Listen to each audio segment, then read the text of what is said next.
Welcome to the Encore Audio Archives YouTube channel. I'm Taper Dave, and this is my channel. I've uploaded hundreds of talks here that I've recorded at meetings in West LA, and I've also recorded conventions starting in 2013. I've got a bunch of those up. And Walt and Mary Murray, the original owners of Encore Audio Archives, started the company in the 80s, and Walt recorded Joe and Charlie's and a bunch of stuff down in Vista, California. My sobriety date is June 20th of 1994.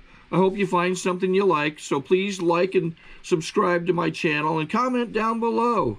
If you want to hear something that I don't have or that you don't see, I'll see that I get it. Anyways, take care and have a great day if you want to. Great pleasure to introduce our main speaker for tonight, Matt G. from Fresno.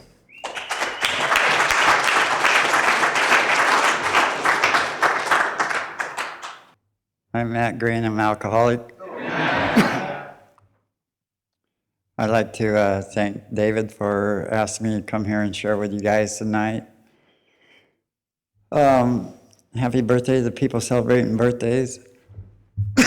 My sobriety day is January 26, 1987. So if you're trying to figure that out, I'm 25 years sober.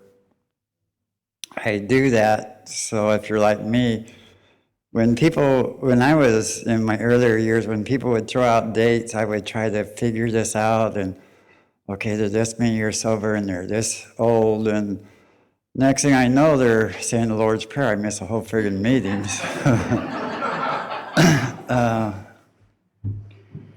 In about 3 weeks, I'll be 60 years old.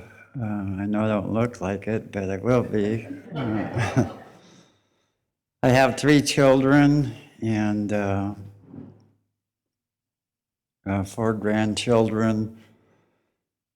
And so far, the only one, I have my oldest granddaughter, 16 years old, and she's tearing it up really, really good.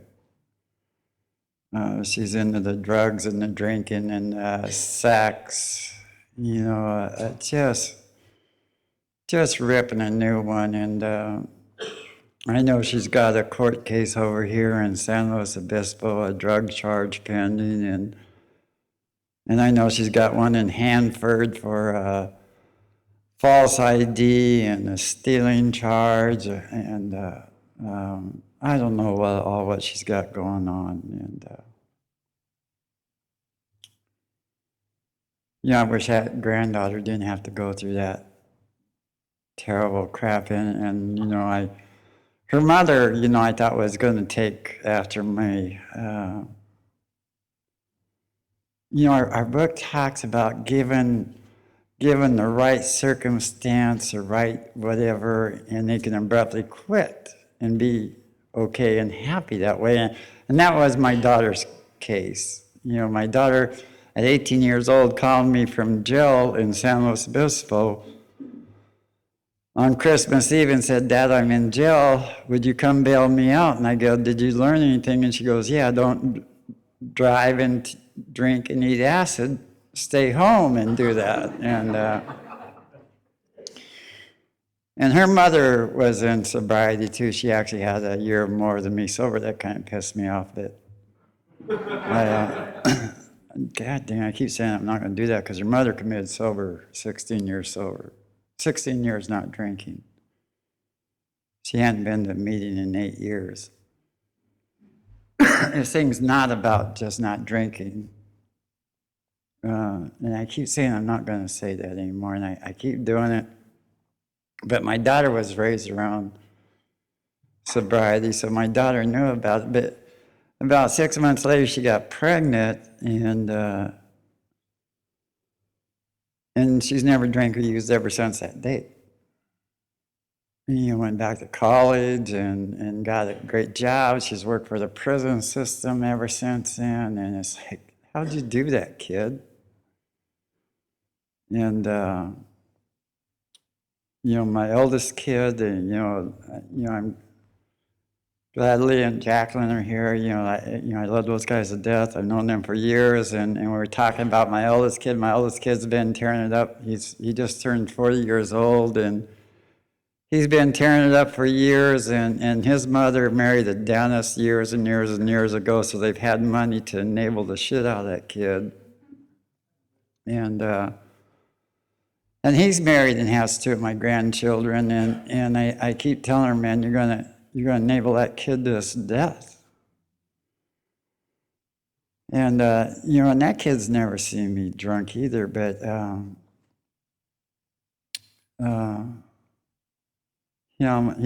he caught spinal meningitis not quite 2 years ago, and spent months and months in the hospital and almost died, and had to learn how to walk and talk all over again.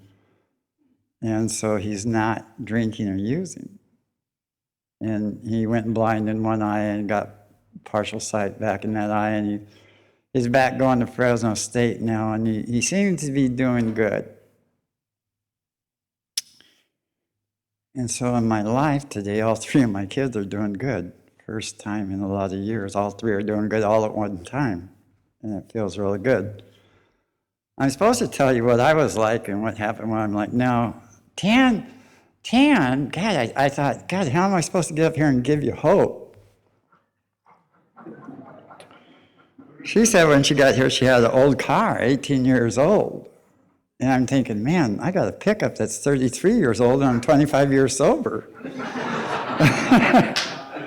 Like, shit, if you want what I got,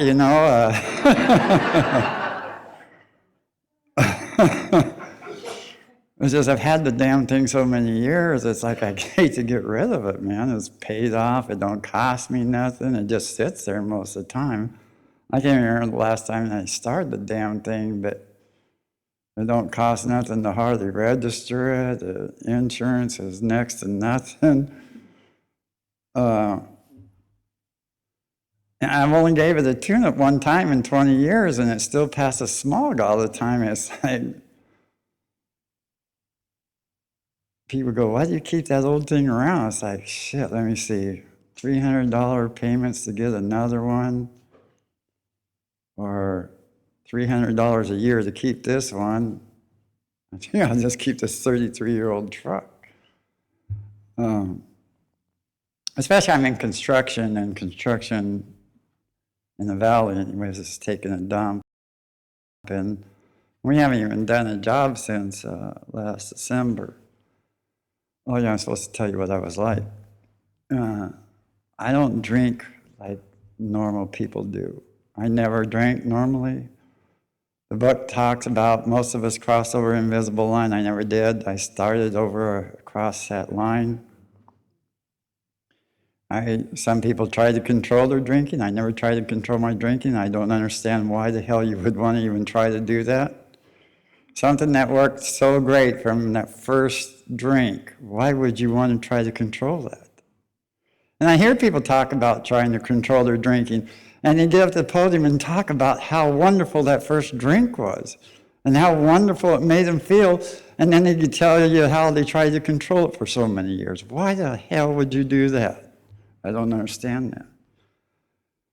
I waited a lot of years before I ever took my first drink, but when I took that first drink and found out how wonderful it made me feel and how it took away the madness that was going on inside me and how I didn't fit in this world and how ugly I was, and I was born in the wrong family, I was born in the wrong town, I had the wrong dog, I lived in a pink house, just everything was wrong in my life, and that alcohol made all that go away. And that was right before I started fourth grade. And I just started drinking every day from that day on. Now, it did take me about a week before I started drinking in the morning, not quite a week. And within a week, I started drinking in the mornings, and from that day on, I drank every day from when I woke up till when I passed out. And if I woke back up again and that day wasn't over, I started drinking again. I could not understand why someone would want to try to control that feeling that you got that alcohol gave you. Now, you don't ever recapture that again, but you could try.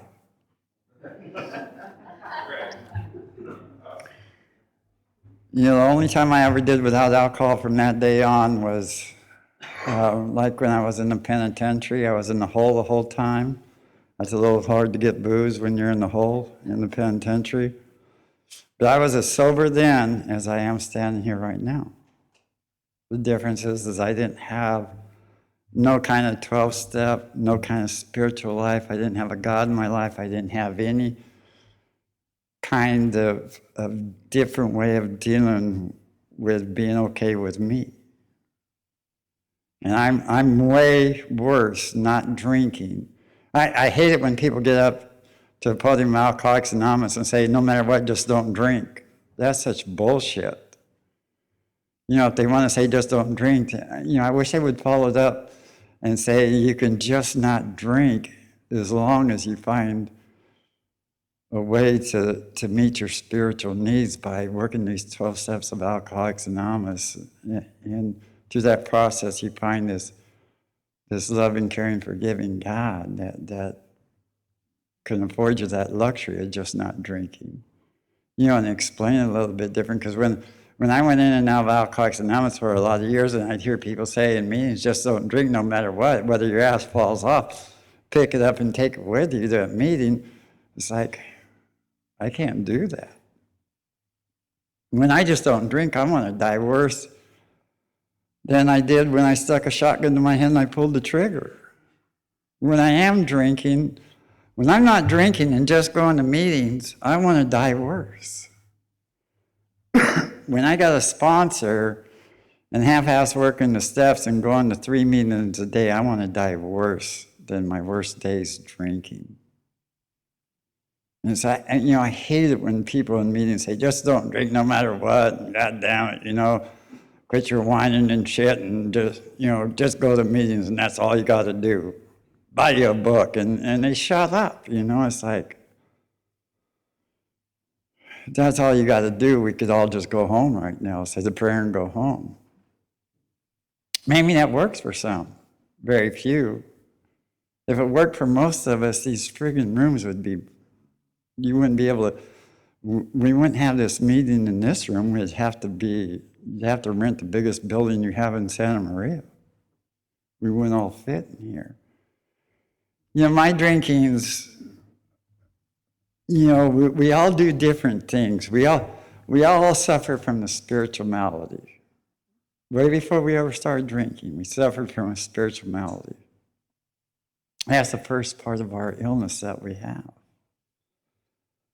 You know, once we put alcohol in our system, then we have that allergy of the body, and then that creates that obsession of the mind that somehow we're going to do this different. Somehow we're going to manage this different. Somehow we're going to create that great luxury that we did in those beginning days where alcohol made everything wonderful. But we started off with a spiritual malady. We were maladjusted to life way before we ever took a drink. You know, and I think I started off that way from day one coming out of the chute. I was never okay. I never was, you know, I look at my friends and I was totally different than them all the time.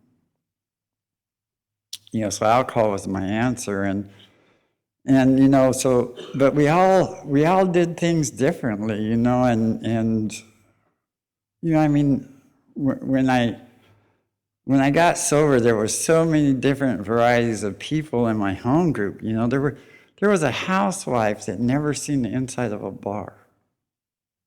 She was like 18 years sober or something, and she never drank a drink outside of her house. She'd been married her whole life, raised her kids, married to the same guy. You know, it's like, what are you doing in a meeting of Alcoholics Anonymous? How can you be an alcoholic? There was a guy that only drank once a year on New Year's Eve every year, and he was 17 years sober when I got sober. And it's like, you can't be an alcoholic. What are you doing here? And he explained to me that he didn't, once a year when he drank, he didn't know what was going to happen. He goes, once a year he drank, and 1 year he beat his wife, and 1 year he got a drunk driving, and you know, every year something happened. But what he did know was once he took a drink, he couldn't stop the amount he drank. and something always was going to happen. You know, and so we're all different on what happens. You know, mine's loaded with violence. When I drink, I'm totally violent. You know, I hate life to the max without a drink. And when I drink, it just becomes worse. And you know, real young in age, this is Alcoholics Anonymous. I love Alcoholics Anonymous more than anything in the world. But if you didn't take some other substances so you could stay up days drinking, God, you missed out on a lot, you know. I love seeing closing time day after day without ever going to bed. Man, that was pretty awesome. But I love to drink. I love to drink more than anything in the world, even though I did all that other stuff. I mean, I would get in so much trouble, I would quit taking that other stuff, abruptly quit taking that other stuff. I mean, it always came back right away, but alcohol, I never did. The only time I abruptly quit drinking was when I went in a hole in the penitentiary or got locked up some way like that. When I got put in the psychiatric wards in those funny white jackets they put you in, you know, you can't drink when you're doing that, but if it wasn't some way like that, I'd drink every day. I couldn't see no reason not drinking. I mean, there were some mornings that I was so violently sick that I had to not drink for a couple hours. You know, it's like, God, there's got to be some way I could die. And then, you know, to get rid of shake so bad, you had to get some alcohol down, and you know how that is, where you have a bottle and you throw it back up in the bottle and you can't waste it, so you drink what you threw up and you throw it back up and down in that bottle 3 or 4 times so it stays down. Kind of raunchy, but you can't waste it. And then if you get rid of the shakes bad enough, I found out if you stick a needle of some tequila gold in your veins in your arm, that works really, really good. It's really cheap, and you're not slinging drunk like right now, and it's really cheap to do it that way. It makes the inside of your body feel like it's on fire, but it works really good. I had a newcomer about 5 years ago or whatever it was come up and tell me, "You're a liar." I go, "What do you mean?" He goes, "I heard what you said when you spoke one time." He goes, I went back out and I shot up some cheap vodka and it didn't work. I go, "I don't know, but I never shot up no cheap vodka." So if you go back out, don't shoot up no cheap vodka. You got to use tequila gold. It's the only thing I ever tried. But so I always wanted people to pay, always my whole life. So when I drank, like I said, there was a lot of violence, and I got locked up a lot. And I got hooked up with the Hells Angels real young in life. I started running with them when I was about 10 years old, and I got my colors when I was 13. And I didn't like a lot of things that, you know, we did, but it's the only time in my life I felt safe. You know, I wasn't being molested as a little kid anymore, and I wasn't being beaten by drunken boyfriends anymore. My parents were both alcoholics, and they were divorced when I was really young, and you know, I felt safe and protected with those guys. And it's like wherever we went, you know, it's like people respected us. That's what I thought. You know, they were scared to death of us. You know, this is back in the early 60s. And the Hells Angels got to do whatever they wanted to do then. Even the cops were afraid of us. And so I got caught up in that deal, and I started getting locked up. And you know, in the 60s, they had, you know, I hated life, though. And I mean, that's when I started mixing the narcotics with alcohol and stuff. And in the 60s, they had this saying back then, you know, live fast, party hard, and die young. And that that became like my motto. That's good. You know, that's how I want to go out. I want to live as fast as I can, party as hard as I can, and I want to die young. I've never wanted to live. I never have, even as a little kid. So that's what I'll do, and I'll make as much of the world pay for what it's done to me. You know, for making this monster out of me. It's society's fault. You know, society's done me wrong. You know, it's like they turned their back on me and threw me away. And so I just make people pay. I justified by shooting people and just beating people and doing what I did to society for the way I felt and what I thought had been done to me. And you know, so I ended up getting locked up a lot and going to CYA. And I wanted to turn 18 to go to jail like real Hell's Angels do, you know. It's like that's a dream to shoot for, to go to jail, you know. And my dream came true. I turned 18, went to jail for an armed robbery and shooting a cop. And it's like, dang, this. I didn't really want to go to jail for shooting a cop right off the bat, you know. I wanted to work up kind of towards there, you know. And I beat those charges, and I thought, man, you know, I need to slow down a little bit. Maybe I'll get married. Everybody's getting married, you know.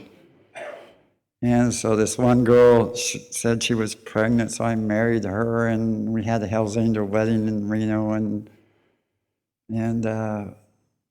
she passed out, and we partied on for 3 days and left her in the motel room, and she was pissed. And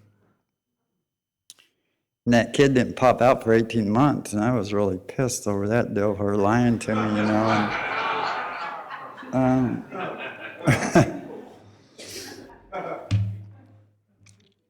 You know, my way of being married was like, you know, we'll be together for a month or two, and then we'll split up, and we'll spend a week together every now and then. And over the next couple of years, I was married to 4 women, and wasn't divorced from any of them, you know. And you know, I would just come to, and these girls would show me wedding certificates and say, "We're married, don't you remember?" And it's like, no, and it's like, shit. I just kept renting more houses and moving another wife, set light housekeeping with another wife, and that's how my daughter was born out of one of those deals. And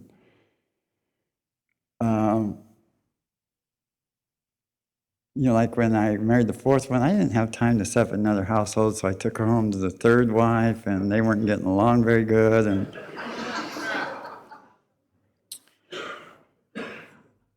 you know, and when, you know, that second half of step 1, you know, our lives were unmanageable, I had a hard time admitting that my life was unmanageable. I just really couldn't see that part of it. Because I need, you know, I'm only like not even 20 years old. I'm 19 years old, and I got 4 wives, and just I'm in and out of jail. I shot another cop, and I beat those charges. Just life's not going real good, and I really need to change it around some. And the Vietnam War is going on, so I'll go join the Army. That's what I'll do. And so this is a big decision, and I'm drunk as hell, and I ride my Harley in the recruiter's office downtown Fresno, and I rode it up the stairs and kind of went airborne and missed the landing and crashed through the front doors of the recruiter's office. And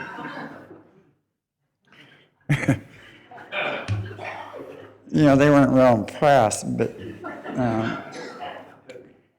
I ended up going in the military, and in the first 10 minutes I'm on the Fort Ord base. I'm locked up in a stockade, thinking, man, this is a wrong decision to join the United States Army. And so, you know, I'm the kind that cuts and runs. I don't deal with anything. So they called it escape. I was just done playing their game. You know, it wasn't escape. I'm just done, and it's time to leave. And I didn't have a vehicle to get back to Fresno. And the first thing I could find was when AWOL was this armored truck that was running. It was abandoned, is what it was. It was left running, and so I took it and It took them 6 months to catch me, and that's how I ended up in the federal penitentiary. And in wartime, I don't know if they still do that back then, in wartime, if you were property of the United States government, anything but murder, if you landed in prison, they would come get you out. So they came out and got me out of prison after 4.5 months and put me in the military prison. And after 4 months in there, they decided they didn't want me anymore. And you couldn't get a discharge during the Vietnam War. And they gave me a discharge. And I leave there and I'm thinking, man, nobody can help me. Nobody can straighten me out. The prisons can't hold me. The cops can't do anything with me. You know, marriage doesn't work. There's no hope for me. You know, I go in and out of the psych. Back then for, you know, violent crimes, they locked you up in the psychiatric hospitals and examined you to see what was wrong with you. And, you know, I ended up over in the Atascadero State Hospital over here back when it was for the criminally insane, for the violent criminally insane. And, you know, I was there for 4.5 months, and we could smoke back then. They even gave us free cigarettes back then. And they shot us up with so much of that poison, yeah, forgot about it. Because they said we were so violent, you know, when you shoot cops and stuff, that's all the kind of people that went there back then. And so they said we were really violent, so we couldn't cause any problems. They shot us up with all that shit, so we couldn't cause any problems in there. And so what a day in there was like was you'd go out to the day room and you'd sit and you'd try to get a cigarette in your mouth. And you'd finally get one in your mouth. And we weren't allowed to have cigarette lighters or matches, but there was in the back of the day room, there was a glowing red deal like a cigarette lighter in your car. It was glowing red all day. And with that cigarette in your mouth, you'd aim for that hole. And when you thought you were lined up, you just fell forward. If you made it in the hole, you got your cigarette lit. If you missed, you smashed the cigarette and you had to start all over again. Now you're so loaded, you couldn't really smoke the damn thing. You just waddled back over the table and you sit and like watch the smoke, and the cigarette ashes would fall down, and when the cherry fell off, you were done smoking it.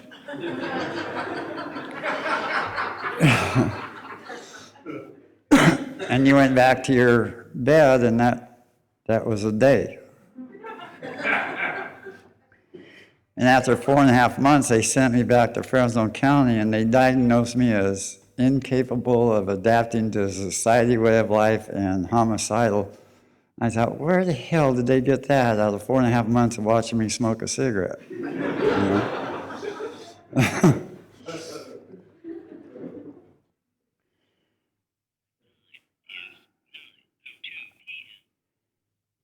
You guys don't have to worry about it. Lee said if I was on a roll, I could go to 10 o'clock, even though the meeting ends at 9:25. So if you need to leave on time, go ahead and get up and go.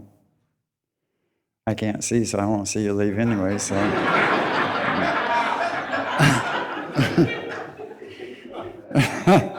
No. That's not what he said.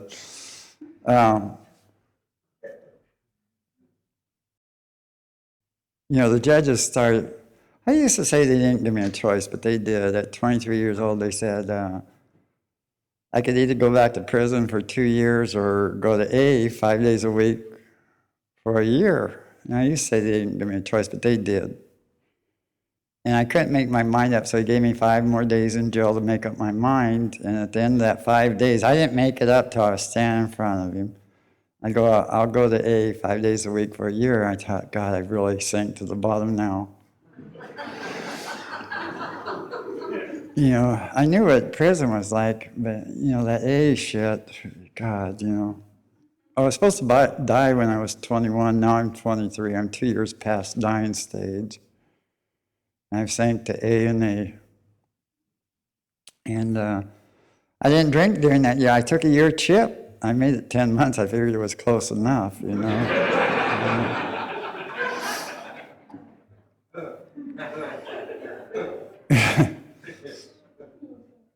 You know, in that first meeting, you know, I couldn't go to where I lived. I had to go way away. And I got there early, and you know, I had over $100,000 in the bank, and I drove a brand new Corvette to my first meeting, and I got there early, and these old timers, you know, they took me through the doctor's opinion, and I agreed with everything they said. He said, man, you know what, you're way ahead of most people coming to AA. And what I didn't tell him was I didn't, you know, who gives a shit? Yeah, all that's true in my life. But you see, I don't give a shit. I want to die. I desperately want to die. I didn't tell him that. I mean, I admitted that I had this allergy of the body and this obsession of mind. When I took a drink, there was no telling when I was going to stop or ever come home or what was going to happen in my life. I knew that to be 100% true. But I don't want to live, so none of that shit makes any difference. You know, and I hear people all the time ask people if they believe that's true in their life, and they don't take it any further. They don't say, well, are you willing to, do you want to live? Do you want to do something different with your life? They just ask them, is that true in their life? And if they say, yeah, then they say, well, you're ready to go on with a book. Well, let's find out what's going on with your life first. Do you really want to live? Do you really want to do something different? Anyway, so, you know, for the next 12 years, none of that shit, you know, I didn't know until I got sober that somehow I must have known that, because I didn't believe in God ever in my life. I never mentioned the word God. I never said the word God. I never went to church. I never prayed. I never nothing.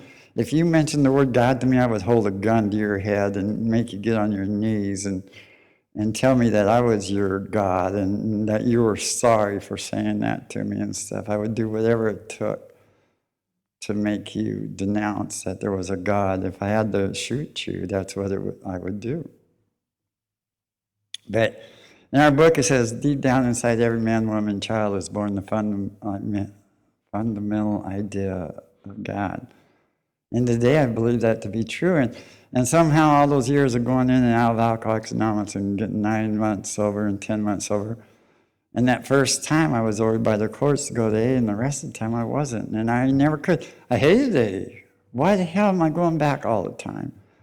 Sometimes I drink that night and go back to AA. Sometimes I drink for a couple months and go back to AA, and one time I got 11 months. I was going to the bar, shooting pool every day after the meetings with my Hell's Angel buddies. I said, I have the right to do that. And they said, you sure do. And after 11 months of sobriety, I drank. And I didn't know that somehow I must have had some hope going that something, somehow, some way would be different. I kept going back to AA. And after 10 years of that shit, and my 7th wife, and you know, another kid, and another divorce, and she was going to split with the kids so I could never see him, and you ain't doing this to me. Drunk and loaded, you know, out of my mind, on about a 5-day run. I grabbed a shotgun and 2 bottles of champagne. I'm celebrating, I'm going to blow her head off and run with a kid. Went over there and she wasn't home, and the neighbors knew how crazy I was and how much I'd been locked up. I kicked the door in, and SWAT team shows up, and it's like, I can't shoot another cop. I thought, you know what, my kids are better off without me in this world. And I stuck that shotgun to my head and I pulled the trigger. And that's where I got introduced to AA one more time.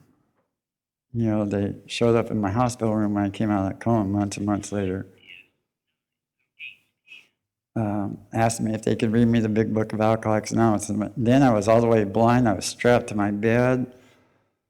I didn't have a plate in my mouth, so I couldn't talk then. I had life support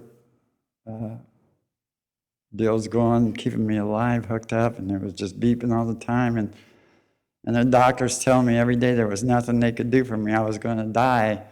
And AA showing up every day asking me if they could read me the big book of Alcoholics Anonymous, like I got a choice in the matter. And they would take turns, and they'd read me that friggin' book, and when they'd leave at night, they brought a tape deck up there, and they'd say, you want to listen to a speaker tape? And like I had a choice in that matter. And And they'd start these tapes, and you know how the nurses all night long, they check your vitals every half hour all night long. When the tape would end, they thought I enjoyed them so much all night long, they'd change the tapes when they ended. And I was in there for a year, so I heard tape after tape after tape after tape, man. I don't know how many hundreds of speaker tapes I listened to. And I'd get out and they say, man, you want to go to the A meeting? I think, I made the national news as Hell's Angel that did all this shit, I tried to commit suicide. And it's like, you know what, now everybody I screwed over and, now they'll come get me. They know I'm blind. And yeah, I want to hide out in AA.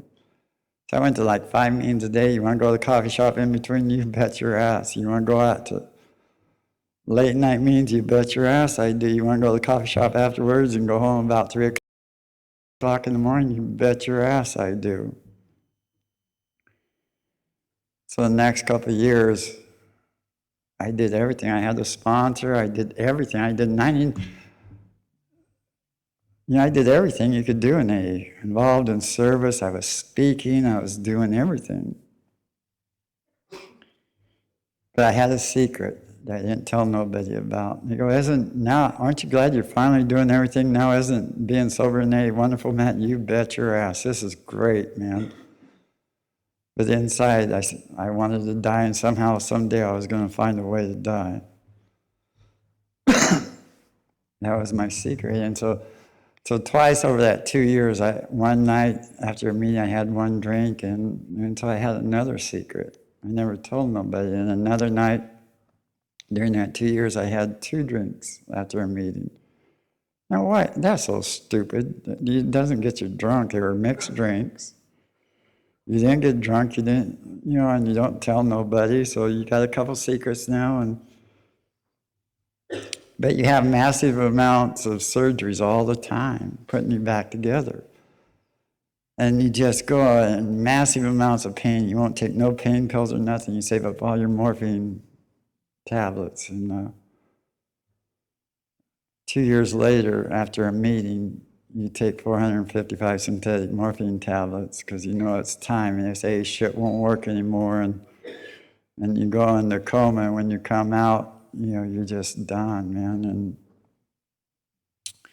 And you realize there's some kind of power in this universe, and whether it's God or whatever you want to call it, that's not going to let you die. You're just going to keep missing body parts if you keep doing it your way. And you roll out on the floor onto your knees, and you look up and say, whatever. It was a cussing prayer, and I'm not going to quote that cussing prayer, but it was a cussing prayer, and it was basically, whatever you are up there, everybody calls you God, so I'll call you God. And, I can't do this anymore, so whatever you and Alcoholics Anonymous wants me to do, I'll do it.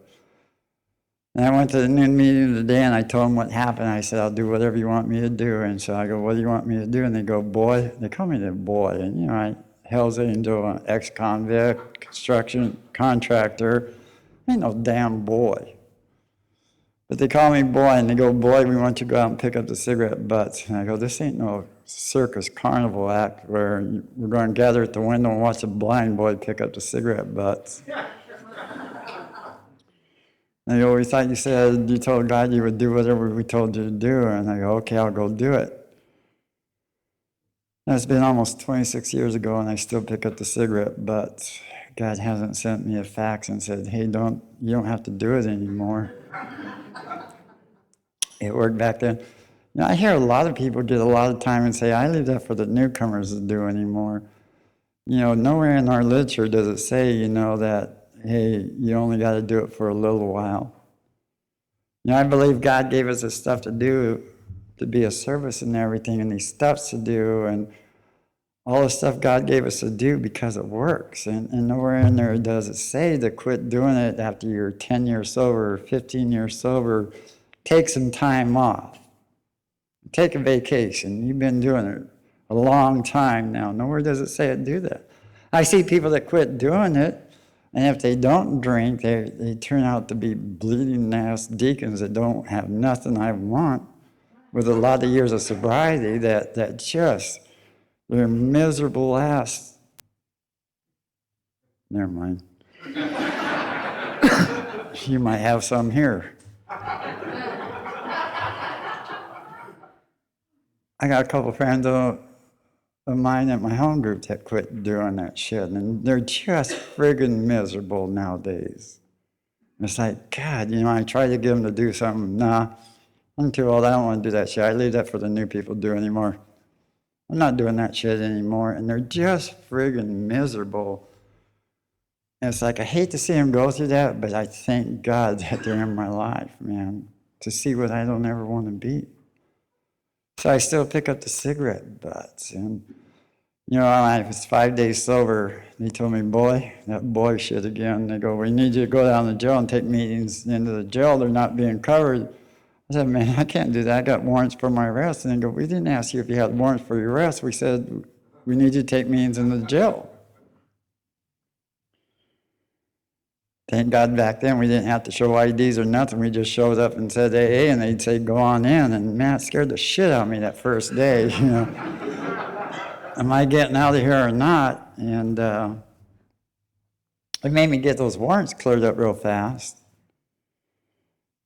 And again, God hasn't sent me a fax and said, quit doing it. Ego plays good sometimes, you see. Last February 1st has been 25 years I've been taking the meetings, and nobody's done it longer than me. And I won't quit now because someone else might get that title. So, besides, I enjoy it. But ego does play a part in that. I don't ever want anybody to say they've been going into jail longer than me. So I won't quit. And that part's true, but I do enjoy it, the heck out of it. And I just got super involved in Alcoholics Anonymous. They told me, would you do this? I just said yes. And, back then we washed ashtrays and coffee cups, and I got involved in the steering committee, and I got involved in our intergroup, and I was the intergroup chair for 6 years, and I got involved in our central office for a lot of years, and I've been involved in, I don't know, you guys talked about your conference coming up next weekend, and me and Jacqueline were talking about how hectic those are, and I've been involved in probably about 40 conference committees in the years I've been sober. I was involved in at least 2 a year, minimum 2 a year for the first 22 years of my sobriety.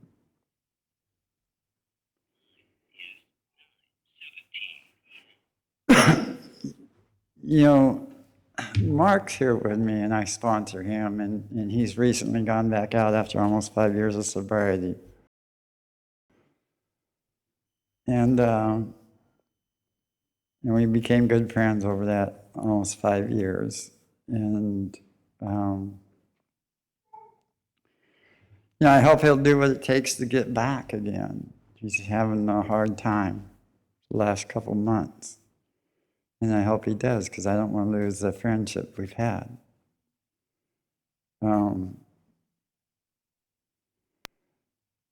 Has the last 25 years been all grand and glorious? Hell no. I hate speakers that get up to the podium and tell you how friggin' wonderful it's been. Everything's been perfect ever since day one they got sober. And I used to sit out there and think, what am I doing wrong? It hasn't been perfect. It hasn't been wonderful. Has it been awesome? And a million great times? Do I know how to handle do I know how to intuitively know how to handle when the times are tough? Oh, heck yeah. Do I get through the tough times without getting emotionally super spawned and shit? Do I get through it with grace and dignity? You bet. Do I have the tools to go to God to where I don't have to?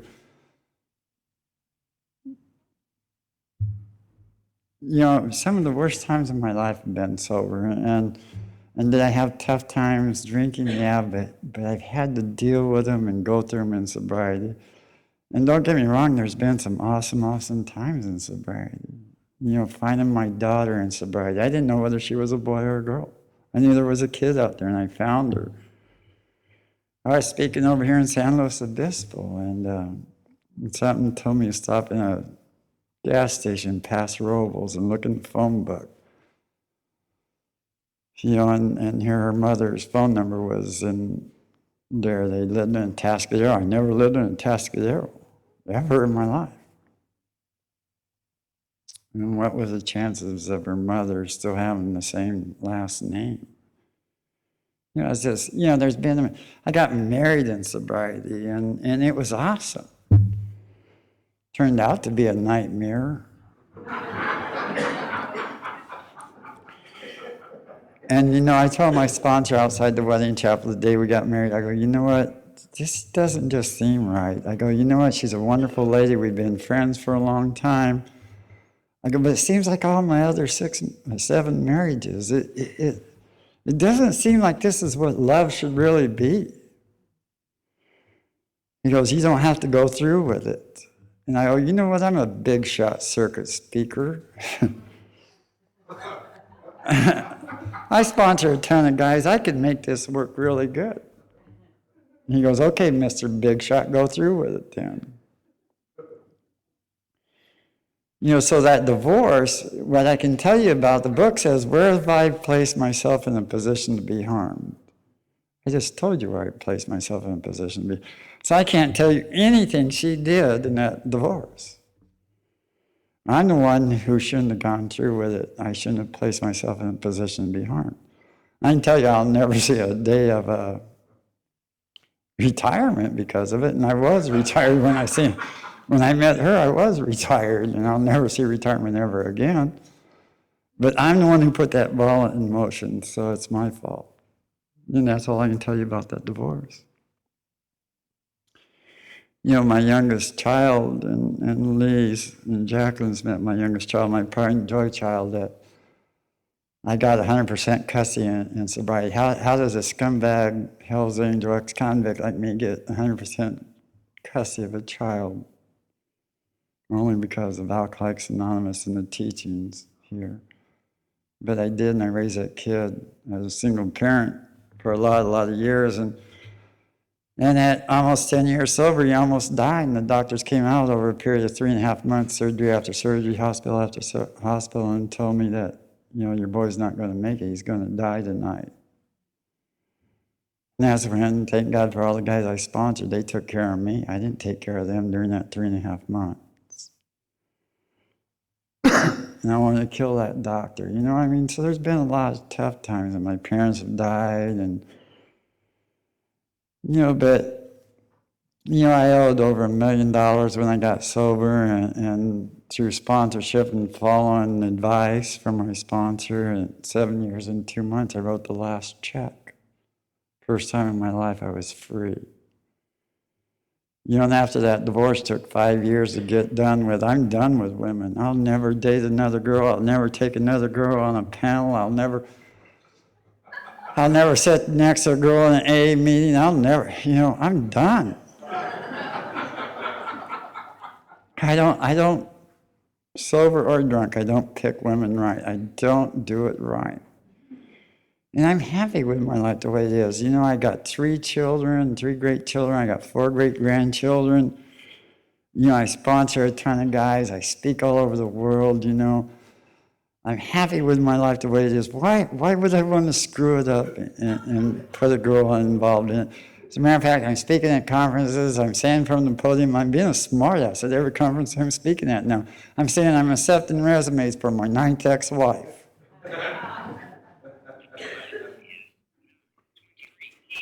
Damn, I'm out of time.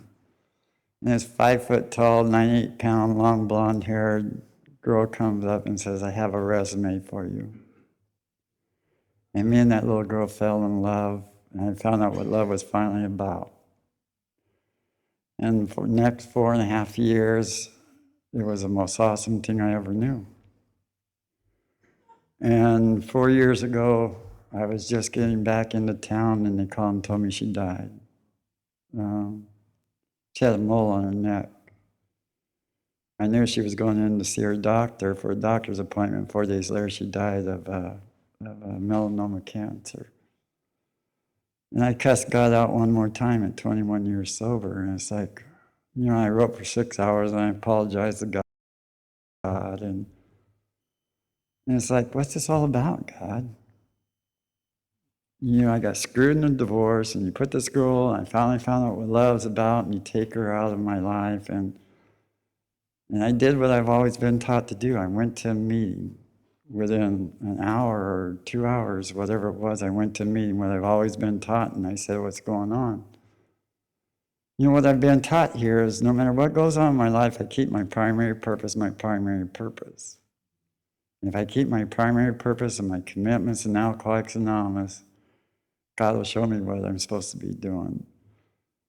And so in the last 4 years since Lori's died, I'm coming up with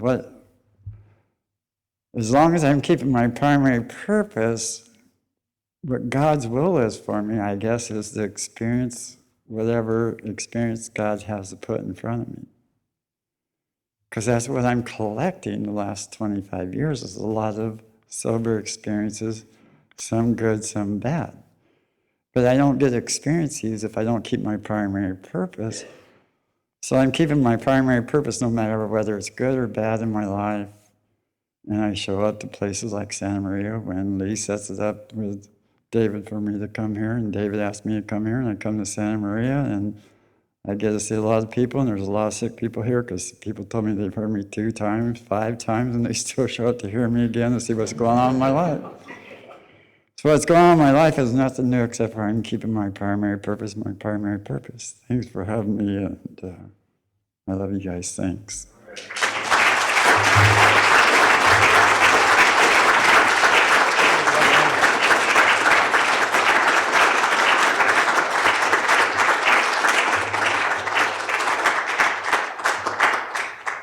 I think we got a great talk going on here. Thanks for watching the channel. Taper Dave here. Just curious, do you think this is better than Zoom? Okay, this is how I prepare my drone for launching. I like to do it inside the cab of my truck so I'm not standing outside in the weather. To install the joysticks for control, up and down, right and left, powered on. I have an Android phone that I use to connect it to the drone with, and it's actually controlled through the iPhone, through an app. Oops, wrong way. It's actually controlled through the iPhone, or through this Android phone, through the app. It's actually controlled through the Android phone, through an app, and you connect it through this short connection right here.